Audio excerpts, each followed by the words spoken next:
Greg Swan, senior partner at Finn Partners, talks to host Doug Simon on PR's Top Pros Talk. Greg, let's jump right into it. What does a vibe-based culture look like to you? Well, what's a vibe? What do you think a vibe is? Sure, a vibe, it's a feeling, It's a is feeling. what I think it is. Yeah. And I think in 2026 today, they're almost an emotional current that shape how we engage with culture, how we make decisions, and what informs what feels good to shop, share, and scroll. Do you feel that vibe wasn't a thing or it's always sort of been percolating and now it's exploded? Like, what's your vibe on vibe, I guess?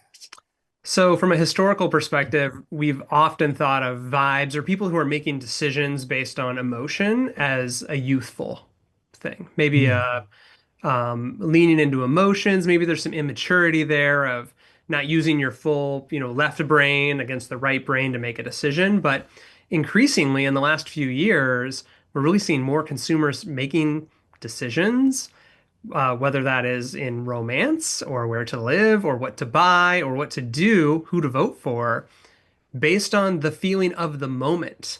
And I think that as we study that and as I've dug into that, there's a lot that technology and social media have had to do with that. And also, there's a reward center there too. When you make a decision based on how it feels, you get an immediate payoff of it feels good. And then you want to do it again. Great. So, what I'm getting is that there's lots of different vibes that different people have, and the same people can even have at different times.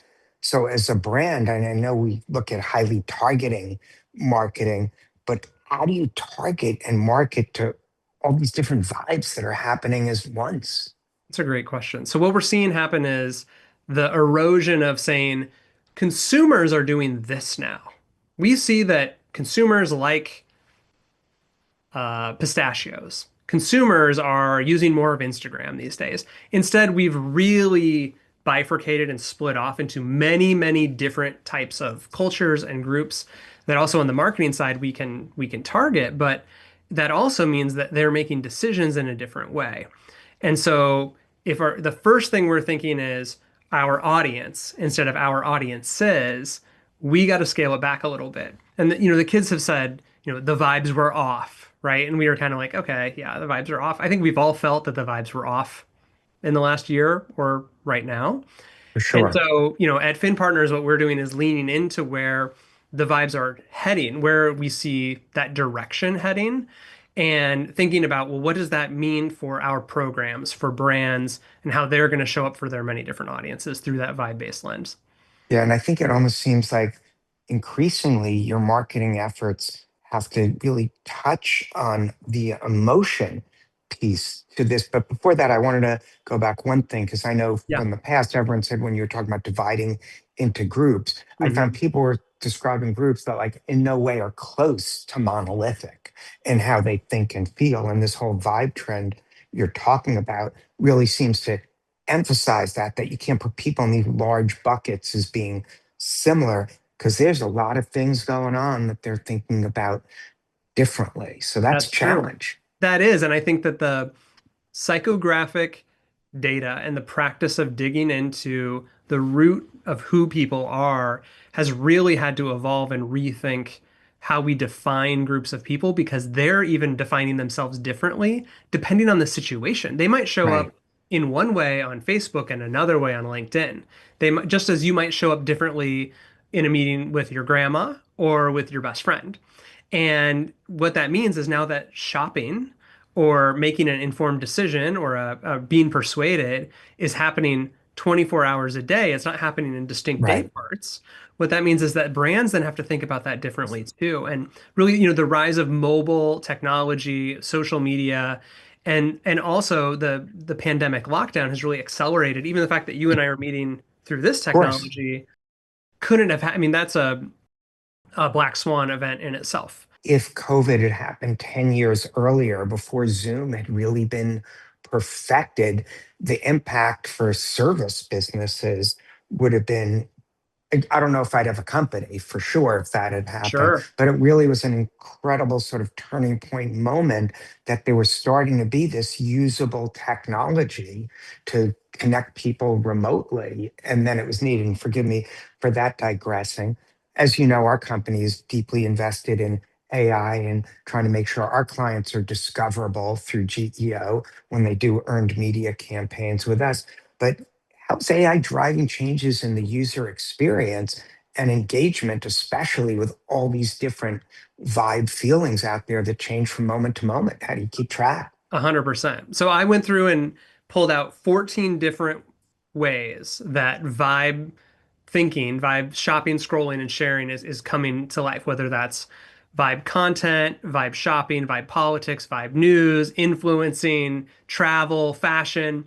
And we don't have time to go through all of those, but I will say that the fact that there is no longer a time where you are just at work or just socializing, that there's no longer a time that you are not within arm's reach of your phone, which is a Mhm. fully always on digitally empowered AI enabled technology, even if you're not looking at it for AI. Right, So in June of last year, when Google turned on AI results for all Google results, not just right, if you're logged in, not just if you're paying for Gemini, you search something in Google, you get AI results in the top. right. That changed our industry. Yep. And I don't know about you, but I wasn't overly interested and smart or nerdy about SEO for the last 30 years. And all of a sudden, we all needed to get really smart on GEO.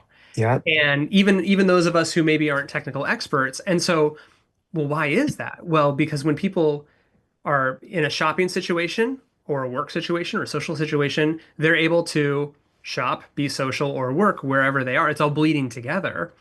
And that notion that like shopping is so drastically different, where um, live streams are growing less than or more than 1 out of 4 people are projected to buy from a live stream this year. You can go to Uh, amazon.com/live right now and there are shows. And so that's very popular in Asia. It has not been as popular here, but TikTok, Amazon, Walmart, they're bringing that. And so it's coming. so what does that mean if you are now thinking about a leaned back approach to social media where you're scrolling, you're watching a show that's selling you something versus sharing content from your friends, which isn't really where people are using social media anymore. In fact, from their own courtroom filings, Meta showed that only about 17% of Facebook activity is people sharing content with their friends. On social, you're just vibe scrolling, and then if there's ads in that, you're vibe shopping. And it's just a very different way to think about how your brand shows up when you're considering the mindset of your audiences and how they're feeling in the moment. TV stations from a producer survey we just completed, 60% of them are optimizing their content that's online for GEO. And a year ago, no one even thought about it. You think of like, where was AI? You know, 5 years ago, there were a handful of people talking about it. Now, Sure. now it's everywhere. And I think you mentioned a point that's worth emphasizing, the quick change from Google. Because people say, oh, I don't use AI, but guess what? You do if you're doing a Google search now. So it's almost universal. And the That's estimates exactly it. of that are so low. And for us, the driving point was when, because like you, I didn't necessarily, oh, great, I'm going to be an early adopter of this. This is great.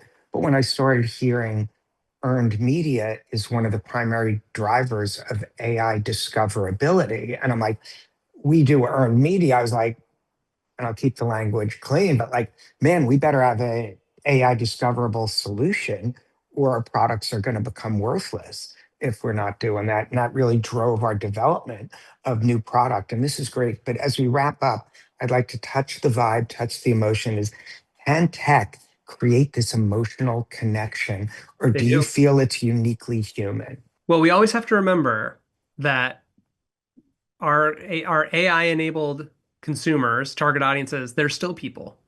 And so, what does that mean? What do brands have to do? If this vibe thing is real, if you believe this whole conceit, what are we going to do? Well, the first thing is you have to do actions, not ads. You have to give people a reason to pay attention to you and share what you're talking about. That's not new. Right. But to your point, to your question, through the lens of human touch. And in a world where AI slop is everywhere, we've even invented this word work slop to describe when our coworkers send us stuff, and you can't tell what's real all the time. That means that a human sharing things. There's nothing that stops a face faster in social media than a human face to stop a scroll. And then when we're sharing social content, we're showing behind the scenes of a human capturing that content. We're highlighting creators working with people from a human perspective. And also, because not everything's real, we need to plan for misinformation. We need to think about if vibe-driven consumption means that people will validate on our content based on how it feels, not what we meant, or where they're getting their news, not where we want them to get their news. We have to plan ahead for that and think through more intentionally and more proactively to manage those narratives. Yeah, that's so thoughtful of an insight, because the idea is, and this has always been true on one level, but when you think of it now, when there's so much bombardment of information everywhere, that people receive information dramatically differently on that. And how do you now have to add to account for that? And just think of friends or coworkers, and I'm not saying anything that caused a problem, but you said one thing, they took something different from it, Mhm. from your intent. That happens all the time to people on a daily basis, depending on your interactions. And so now, if we're multiplying all these touches and interactions, how can you become aware? And this is a question for you. Maybe it's too far in the future. We'll get you back on a future episode. But how can you be aware of when they're receiving the message as you intend to share it, or as these systems can get smarter in making sure that reception is matched with the intent? Yeah, it's probably two things. So the first is viewing your current communities, your current fans as an actual fandom. And it doesn't matter if you're a B2B company, work in regulated industry, healthcare, consumer products, like there are people who know your company and they're advocates for you. And you want to, are we arming them with the right information at the right time in their vibe in a way that they will advocate for you? And then the second way is to be experimenting with the new, to be trying out the new products, to be staying on top, getting your hands dirty on this Yep. AI stuff. If you've never done a geo scan before, you don't have an expensive tool, that's okay. Go open up Gemini, ChatGPT, and incognito browsers logged out. Search for your company, see where it comes up, and think about, all right, what's the mindset of my consumer, and then how could I affect that? And that truly is how we will help stay ahead of some of the vibes. And also, the last part is we're kind of at the mercy of it. And so if the vibe of your audiences right now is negative or it's down, it's maybe not the best time to come out with a positive message. And also, maybe you could spark a message that they really need to hear, and then they're going to advocate for you. And that is how we win.